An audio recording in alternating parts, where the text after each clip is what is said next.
দুর্গাপুজো পেরিয়ে কালী পুজো চলে এলো, বাট আমি এতটা পরিমাণে ল্যাদখোর যে এখনও পর্যন্ত তোমাদের সাথে শেয়ার করিনি যে আমাদের বিষ্ণুপুরে এবছর কীরকম কী প্যান্ডেল হয়েছিল, কীরকম কী ঠাকুর হয়েছিল।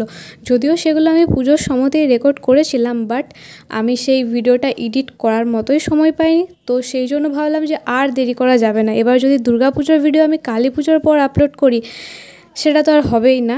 তো সেই কারণে আজকে আমি বসে পড়েছি ভিডিওটা এডিট করতে। আর প্রথমেই তোমাদেরকে যে প্যান্ডেলটা দেখালাম, এটা কিন্তু আমাদের পাড়ার দুর্গাপুজো, মানে সেনাটি কলোনির।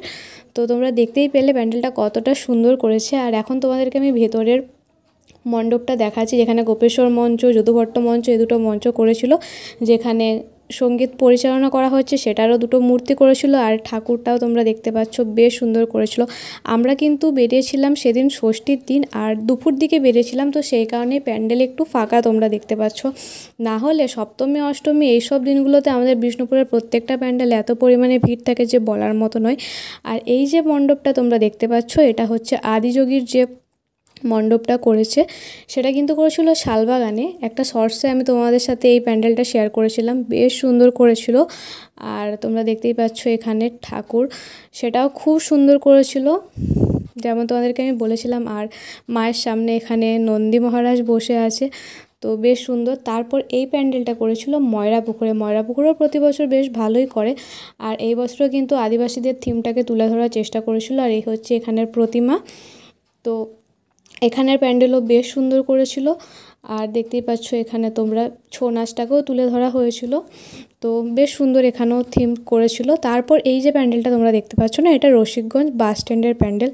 তো এখানেও বেশ অনেকটা বড় প্যান্ডেল করেছিল, আর এখানে আমি বাইরে থেকে ভিডিওটা করছিলাম। তো তারপর দেখায় তোমাদেরকে এখানের প্রতিমা কেমন বানিয়েছে। তো এই দেখো এখানের প্রতিমা বেশ সুন্দর করেছিল, প্রত্যেকটা ঠাকুরই বেশ সুন্দর করেছিল, তার সাথে প্যান্ডেলের তো কোনো কথাই হবে না।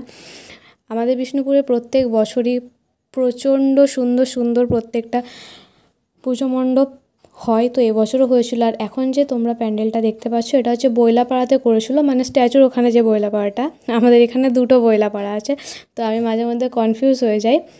আর এখানে কিন্তু পুরো প্যান্ডেলটা করেছিল বাঁশের তৈরি, বিভিন্ন বাঁশ দিয়ে কারুকার্য করা ছিল চারিদিকটায়, সেটা তোমরা দেখতেই পাচ্ছ। আর এর প্যান্ডেলের ভেতরটা একদম অসম্ভব সুন্দর লাগছিল, আমার তো বেশ ভালো লেগেছে। তো তারপর আমরা ফাইনালি চলে এসেছিলাম হাই স্কুলে, যেটা হচ্ছে আমাদের বিষ্ণুপুরের ওয়ান অ্যান্ড অনলি এমন একটা জায়গা যেখানে প্রত্যেক বছর সেরা সেরা অ্যাওয়ার্ড পায়। আর এবছর কিন্তু হাই স্কুলে করেছিল পোড়ামাটির যে থিমটা, সেটা করেছিল, মানে বিভিন্ন জিনিসগুলো পোড়ামাটির তৈরি জিনিস দিয়ে আর কি প্যান্ডেলটা করেছিল, সেটা তোমরা আশেপাশে দেখতেই পাচ্ছ। আর প্যান্ডেলটাই কিন্তু এরকম ছিল, চারিদিকটা অন্ধকার অন্ধকারই লাগছে সেই কারণে। প্রতি বছরের মতো হাই স্কুলে প্রচণ্ড পরিমাণে ভিড় ছিল, মানে আমাদের ঠাকুর দেখতে দেখতে সন্ধে হয়ে গিয়েছিল, তো আমাদেরকে অনেকক্ষণ লাইন দাঁড়িয়ে তারপর প্যান্ডেলে ঢুকতে হয়েছে, সেটা তোমরা আশেপাশে দেখতেই পাচ্ছ। প্রচণ্ড ভিড়, মানে অন্য কোথাও যতটা না ভিড় থাকে হাই স্কুলে তার ডবল ভিড় থাকে, কারণ বুঝতেই পারছো প্রত্যেক বছরই একটা স্পেশাল কিছু এখানে করে, তো সেই কারণে সেদিনও প্রচণ্ড ভিড় ছিল। তারপর আমরা অনেক ঠেলাঠেলি করে তারপর এখানে মায়ের দর্শন করলাম, দেখতেই পাচ্ছ। সব প্রতিমাগুলোর নিচে কিন্তু ছোট ছোট প্রতিমা ছিল, যেগুলো পুজো করার জন্য, আর যেগুলো থিমের সেগুলো তো শুধুমাত্র সাজিয়ে রাখার জন্য, সেটা তোমরা বুঝতেই পারছো।